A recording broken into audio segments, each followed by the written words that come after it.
చెప్పాలి. అట్లా చెప్తే అదే అయితే నేను నెక్స్ట్ మంత్ 20 వస్తానన్నా కదా, ఇప్పుడు చెప్పింది చెప్పకుండా నిన్న జరిగింది అని చెప్పుకుంటే సరిపోద్ది. చెప్తే మాత్రం ఈసారి 2 వచ్చింది ఇట్లు వచ్చింది అంటే బాగుండదు కదమ్మా. మీరు చదువుకొని మీకు ఉద్యోగాలు వచ్చింది అనుకో, మీరే సంపాదించుకుంటూ సార్ మా సార్ సగం ఇయ్యాలి సార్ అని అంటవా? అనవు కదా. మరి చదువుకోండి. మీరు బాగా చదువుకుంటే నీకే ఆటలు ఇష్టమమ్మా?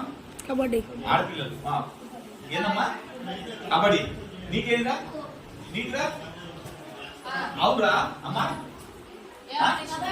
నీకు కబడ్డీ ఆట వచ్చిన ఇష్టమైన వాళ్ళు ఎంతమంది చేయొద్దండి సార్. మీరు బాగా చదువుకుంటారు సరే, మా స్కూల్లో బాగా చెప్తుందని ఎప్పుడైతే అన్నదో మీతో పాటు 4 పిల్లలు తీసుకుంటే మీకు తోటలో ఆడుకోవడానికి అటు ఏడు ఇటు ఏడు గుంటగా ఆడటానికి మీతో అర్థమైందని చెప్పింది. ఏం చెప్పా?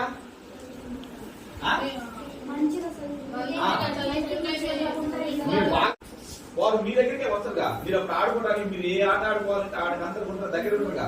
మీరు ఆడుకోవడానికి ఏం కావాలో నేను తెచ్చిస్తాను సార్. వీళ్ళు ఆడుకోవడానికి కావాల్సింది నేను తెచ్చిస్తాను. నెట్లు కావచ్చు, వాలీబాల్ కావచ్చు, ఏం కావాలి నేను తెచ్చిస్తాను.